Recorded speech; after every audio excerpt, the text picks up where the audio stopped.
Um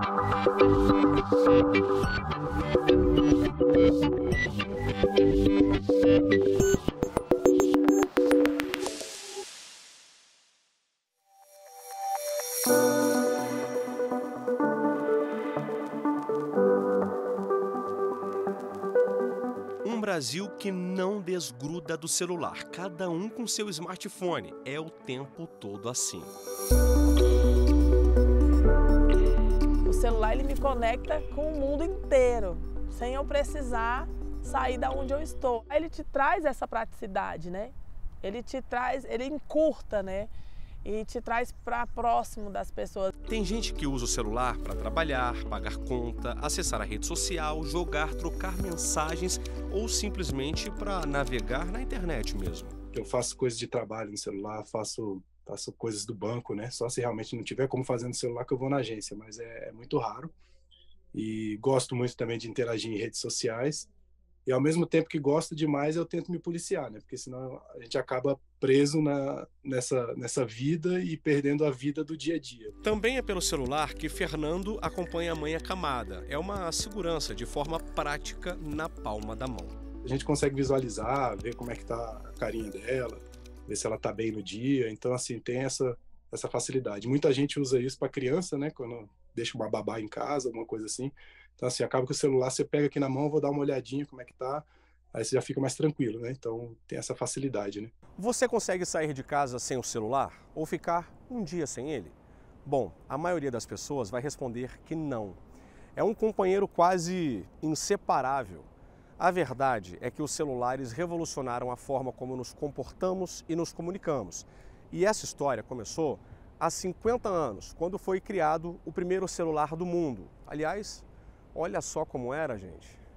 E para celebrar esse meio século, o Museu do Amanhã no Rio de Janeiro criou uma exposição para mostrar a trajetória do celular e a transformação tecnológica nas últimas décadas.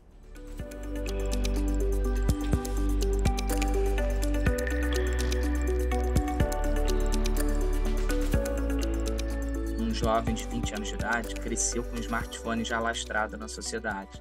Já um adulto de 35, 40 anos, normalmente ele usou um celular da segunda geração.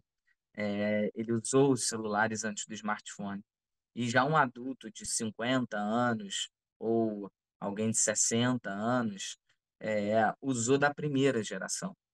Então você tem um passar de nostalgia, assim, e ao mesmo tempo uma criança de 10 anos de idade que não sabe o que é um dispositivo que não tenha touch, tela touch, né?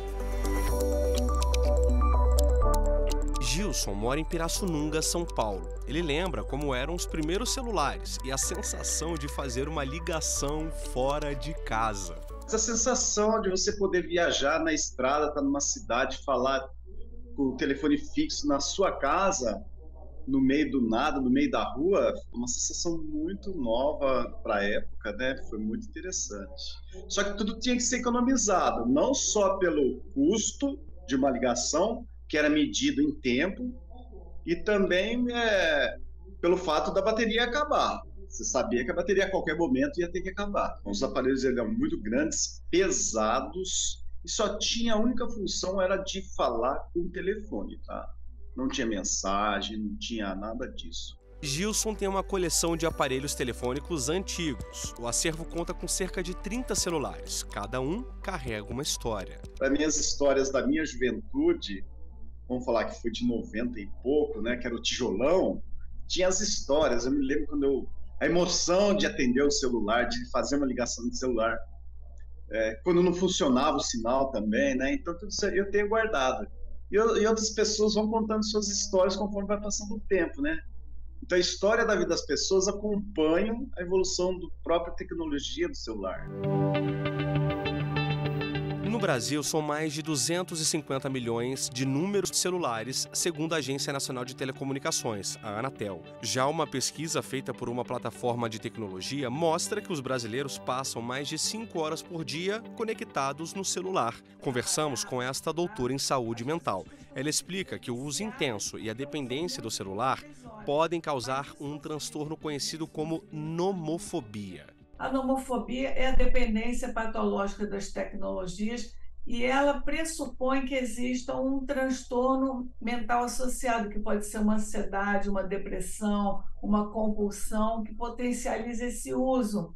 E pessoas com nomofobia, quando elas esquecem a tecnologia, elas costumam ter literalmente sintomas físicos. Elas, quando se veem impossibilitadas de usar por falta de bateria ou por estarem longe da tecnologia, elas começam a sentir angústia, suor, nervosismo, ansiedade. A doutora explica ainda que a nomofobia deve ser tratada com psicólogo ou psiquiatra, porque muitas vezes o transtorno tem como origem a compulsão. Ela provavelmente vai ficar dependente de compras online, ela vai ficar dependente de jogos, ela vai ficar dependente de sites específicos, até sites pornográficos, porque, na verdade, ela está tentando preencher vazios emocionais ou questões pessoais que têm a ver com a compulsão que ela tem como diagnóstico.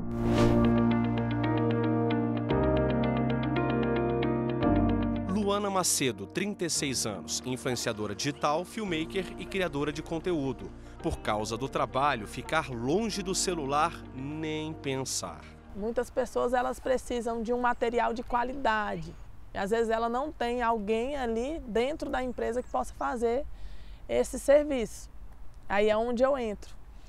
Ou até mesmo para um show, né? Um artista que eu tenho contatos com vários artistas, aí eu estou bem dentro dessa área musical agora, aonde eu vou no show, no DVD, na apresentação, levanto, né? Faço a captação das imagens e depois pego aqueles takes ali colhidos, pego a melhor parte deles, faço a edição e crio um material incrível ali para o artista.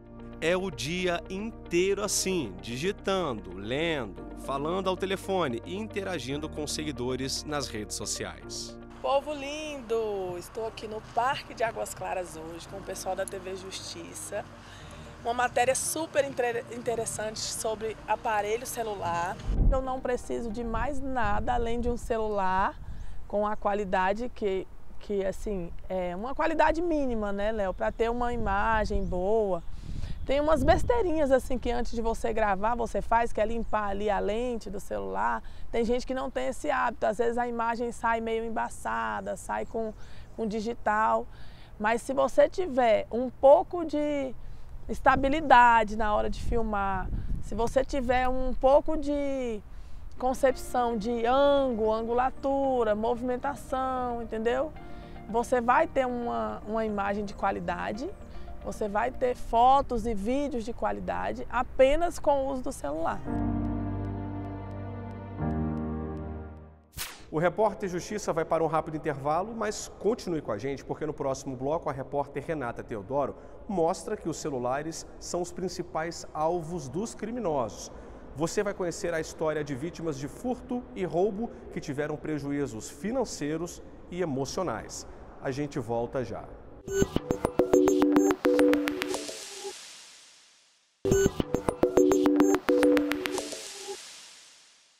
Seja bem-vindo de volta ao Repórter Justiça. No segundo bloco do nosso programa, a gente vai mostrar histórias de vítimas de roubo ou furto a celular. Pessoas que tiveram prejuízos emocionais e financeiros. É o caso da Jéssica de São Paulo. Ela estava no trânsito com o celular no suporte de GPS e fone de ouvido, já que estava acompanhando uma reunião de trabalho. Quando parou no sinal, foi surpreendida por um bandido que estourou o vidro do carro dela para pegar o aparelho. Jéssica, muito obrigada por conversar comigo e contar a sua história. Eu queria saber o que é que passou na sua cabeça naquele momento. Foi tudo muito rápido, eu fiquei assustada, eu não esperava, achei que era uma batida, eu estava atenta à reunião que estava acontecendo. No momento eu já estacionei o carro, já joguei o carro para cima da calçada e fiquei meio assim, assustada. Na hora eu não pensei em, meu Deus, meu celular tá desbloqueado, eles vão acessar minhas coisas. Não, na hora eu só pensei, fiquei assim, sem entender. Depois do susto, você conseguiu bloquear o celular? Minha senha não estava batendo, precisava de um código que ia chegar, um SMS que ia chegar no celular que estava nas mãos dele para eu poder bloquear. Ele já tinha mudado a minha senha.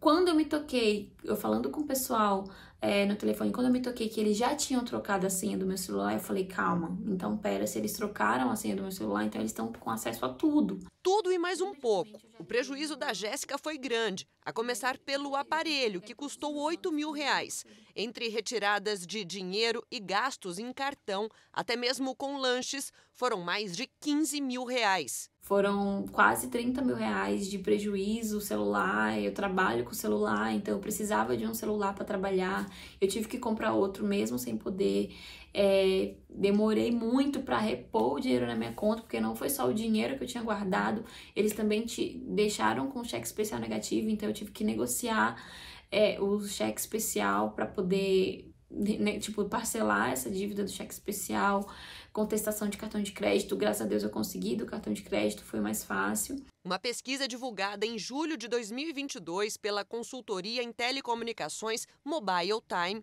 e pela Opinion Box mostrou que 30% dos brasileiros com smartphone já foram vítimas de roubo ou furto. Com 65% deles, isso aconteceu apenas uma vez, enquanto 35% foram 2 vezes ou mais. Apenas 5% das vítimas disseram que a última vez aconteceu no ano de 2022. Em 60% dos casos foi roubo e em 40% furto. Infelizmente, apenas cerca de metade das vítimas fizeram um boletim de ocorrência. Este delegado diz que, hoje em dia, existem grupos especializados no furto, na receptação e no roubo desses aparelhos e faz um alerta para a importância do registro do boletim de ocorrência. A polícia, para começar a trabalhar, ela necessita do registro da ocorrência. Então, é muito importante que, assim que a pessoa tome conhecimento, né, que foi vítima de uma clonagem de WhatsApp, de celular, ou vítima de um estelionato, assim, um roubo, furto, que procure a delegacia imediatamente, registre a ocorrência, procure a operadora também de telefonia, né, a empresa da linha telefônica, e a partir daí, né, com os dados que a vítima traz, a gente começa um processo a gente tem já uma rotina aí de investigação, de ferramentas. Jéssica registrou o ocorrido, mas infelizmente nada foi solucionado. Somente um dos 3 bancos invadidos ressarciu parte do prejuízo. Além da questão financeira, um constrangimento sem preço. Jéssica teve uma foto íntima publicada pelo criminoso no próprio perfil de uma rede social. E as consequências psicológicas que ficaram ainda custam caro para ela. Jéssica, e como é que você está em relação a tudo que aconteceu? Eu fiquei com síndrome do pânico, eu não queria sair de casa para trabalhar, eu queria trabalhar em casa, eu fiquei com medo de sair na porta de casa, tive vários pesadelos. Tenho me recuperado financeiramente falando e psicologicamente falando também de lá para cá, mas a gente precisa tomar alguns cuidados, a vida precisa continuar. É isso aí, Jéssica. Nós aqui do Repórter Justiça desejamos que você fique bem e se recupere o quanto antes de tudo que aconteceu. Mestre em Gestão de Tecnologia da Informação, André garante que o meio digital nunca foi tão explorado e que, com isso, muita gente tem sido prejudicada. Eles estão tão avançados que eles têm até softwares que quebram os bloqueios de celulares, mesmo utilizando senhas melhores. Mas todos esses recursos de segurança, todas essas medidas, vão sempre atrasar a ação da pessoa. O que dá tempo daquele que teve o celular furtado ou que perdeu, chegar no local, acessar a internet, procurar o telefone, apagar de repente os dados, entrar em contato também com o banco, operador de cartão, até com polícia para fazer ocorrência. O especialista fala ainda da importância da autenticação em 2 fatores. Deixar o sistema operacional sempre atualizado, fazer cópia de segurança do telefone, que se perder não ter dó de apagar. Né? O mais importante lembrar que são os dados que estão ali. E criar essa autenticação de 2 fatores é fundamental. E habilitar esse recurso de localização. Recurso fundamental para o Lucas, que perdeu o celular e não conseguiu mais encontrar o aparelho no local. Lucas, enquanto você buscava pelo aparelho, como é que você ficou? A princípio eu entrei em desespero, porque era um celular de grande valor, né? E eu tentei buscar meios para poder recuperar ele.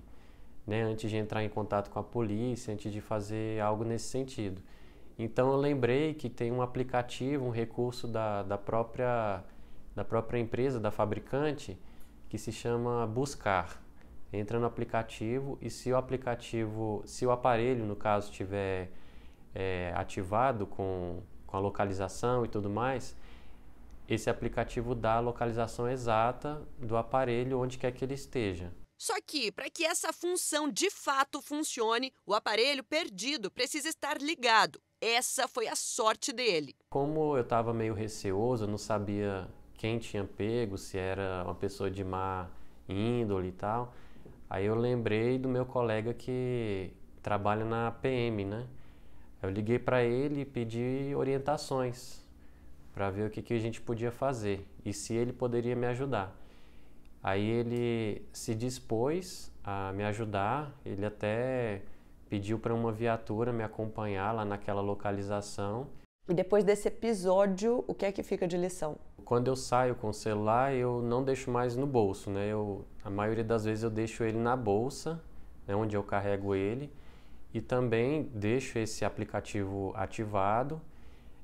Outra questão também é manter os outros aplicativos, né, com fator de segurança a mais, porque apesar de não ter esse risco de roubar, fisicamente pode ter o risco de roubar virtualmente, né? Que é a questão dos hackers, né? Muita gente é hackeado aí por não ter esses fatores de segurança ativados. E você aí de casa, não saia daí, porque daqui a pouquinho eu volto para mostrar que celular é coisa séria na vida de muita gente que precisa do aparelho para trabalhar.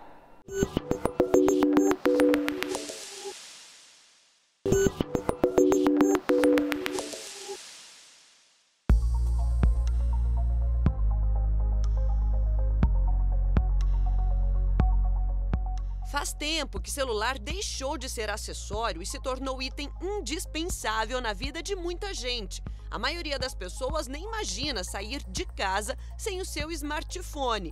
E dentro de casa, demandas da vida moderna acabam exigindo o uso contínuo do aparelho. Por conta disso, alguns cuidados são indispensáveis. Sempre, se possível, usar um carregador original no seu aparelho, né? Se for fazer substituição de bateria, sempre procurar uma assistência que trabalha com baterias originais, com garantia, né? Porque tudo isso aí você põe até a sua vida em risco, né?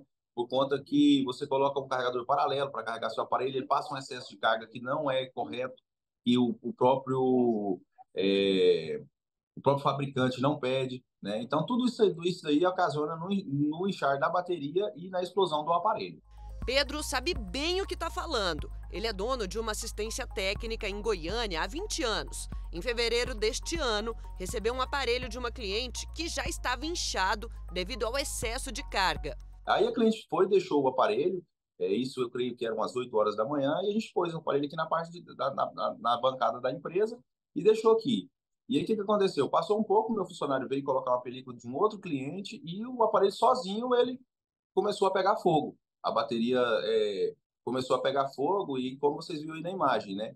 Ela saiu bastante fumaça, depois teve vários focos de fogo nela, a gente teve que jogar o aparelho no chão por conta disso aí. A cena realmente chama a atenção. A dona do aparelho, além de assustada, ficou agradecida por não estar com o aparelho no momento da explosão. Mostrei, né, os vídeos que aconteceu, a forma que ocorreu. Ela falou, meu Deus, graças a Deus não aconteceu na minha casa, né? Então acabou que ela ainda ficou um pouco feliz de não ter acontecido isso na casa dela, né? Porque poderia ter acontecido o pior, né? Igual ela tem filho, ela disse que deixa dormir esse telefone carregando num hack, né? Então, para você ver, poderia ter sido uma tragédia maior. Então acabou que ela ficou bem tranquila com isso daí, né? E assustada também, né? Tranquila por um lado de não ter ocorrido na casa dela, mas também bem assustada, né, pelo fato ocorrido, porque, como se diz, ninguém acredita, né? Só acredita quando acontece. No âmbito jurídico, o próprio Código de Defesa do Consumidor exige que os fornecedores não disponibilizem no mercado produtos nocivos à saúde do consumidor, ou seja, dependendo do caso envolvendo acidente, como explosões, cabe indenização. Se um celular, ao ser conectado na energia, corre o risco de pegar fogo, este aparelho ele tem um vício que é de produção. Porque quando você conecta esse equipamento na tomada, ele é para carregar a bateria interna dele, não é para pegar fogo. E esse risco de pegar fogo, ele tem que ser eliminado na produção. Se o acidente pegar fogo e ainda acidentar a saúde, a vida e a segurança do consumidor, pode até causar uma morte, ele ocorrer, o fornecedor ele é obrigado a reparar todos os danos causados ao consumidor. Mas mesmo com amparo legal, acidentes acontecem. Alguns terminam até em óbito, como lembra esse engenheiro elétrico. Flávio diz que, além de usar carregadores originais testados pelo Inmetro, outro cuidado é o de não utilizar o aparelho enquanto estiver carregando. Se você tiver que utilizar, desconecta ele da tomada, faz o que você tem que fazer e volta ele a carregar, né? O que a gente observa é que as pessoas estão entendendo que o celular na tomada não vai oferecer perigo. Né? Crianças jogando jogos no celular, isso é perigosíssimo, conectado na fonte de energia. Outro perigo fatal é em relação ao uso de celular por motoristas. Segundo a Associação Brasileira de Medicina de Tráfego, a Abramet, o uso do celular na direção é a terceira causa de mortes no Brasil. Só fica atrás do uso de álcool na direção e velocidade. As pessoas têm que se conscientizar. Não existe aquele negócio, não, é rapidinho aqui, é 2, 3 segundos. 2, 3 segundos, a 40 km por hora, você andou uma quadra de basquete, você andou 30 metros, sem saber o que está acontecendo na frente. Né? Então não existe isso, não, é rapidinho, não existe isso. Ou você está focado plenamente no trânsito, o que está acontecendo à sua frente, atrás e em torno de você, para você ter segurança e gerar segurança para quem está circulando ali também, ou não tem outra solução. Não tem como você fazer duas coisas ao mesmo tempo. No trânsito, Vitória toma todos os cuidados. Aliás, cuidados que se estendem não só fora, como dentro de casa também. Isso porque o celular é o principal instrumento de trabalho da nutricionista, que atua como consultora de empresas de alimentação. A gente está ali todo dia sempre tirando foto, pedindo correção de alguns erros que está acontecendo sempre dentro do estabelecimento. E com isso, tirando essas fotos, mandando, explicando como deve ser feito corretamente, a gente consegue aí trazer uma boa estabilidade para o estabelecimento, deixando tudo nas normas. A rotina da Vitória se resume ao uso do celular. Recentemente, ela decidiu investir num aparelho melhor, mais moderno, com mais espaço para os arquivos, com um processamento mais rápido também, já que precisa de um bom smartphone para trabalhar. Mesmo tendo custado caro, ela garante que foi um dos melhores investimentos que podia ter feito. Ao todo foram R$4.000. Eu paguei R$3.800 no celular e tive que pagar por fora a fonte do carregador, que foi R$200. É um valor alto, assim, nem todo mundo pode pagar, não é um valor acessível, mas eu creio assim que, por ser um celular muito bom, devolve muita qualidade, muito tempo, agilidade quando a gente está usando ele, sim. O lema da Vitória é o seguinte: cuidado nunca é demais, ainda mais em se tratando de aparelhos caros. Por isso, sempre foi muito cuidadosa. Não é uma coisa barata, é uma coisa que eu pago, é uma coisa que eu tenho tudo aqui, tudo que eu preciso, é banco, trabalho, WhatsApp, que me comunico com tudo, entendeu? Então, é uma coisa que eu dou valor e cuido bem. Cuida tanto que vale até enumerar esses cuidados. Não deixo cair, uso uma boa película, uma boa capinha de proteção, tô sempre atenta ali onde eu vou deixar ele, não deixo perto de nada que tenha água, tô sempre cuidando, deixando dentro da bolsa, não durmo com o celular carregando, deixo o celular carregando até o tanto que seja necessário para a saúde da bateria dele. Cuidados que valem a pena, ela garante. E eu pergunto o que seria dela sem o aparelho. Não seria nada, não tinha como eu ir trabalhar, não tinha como eu receber, não tinha como eu pagar, não tinha como eu movimentar o banco, não tinha nada como fazer nada. Vitória, estamos na torcida para que isso não aconteça com você. Que todo esse cuidado que você tem sirva de inspiração para a gente. E é com o seu exemplo que eu encerro o Repórter Justiça dessa semana. E você, já segue a gente lá no Instagram? Então anota aí, @Rádio e TV Justiça. No YouTube o canal é o mesmo. Se quiser entrar em contato com nossa produção, o e-mail é o repórterjustiça@stf.jus.br. Até a próxima!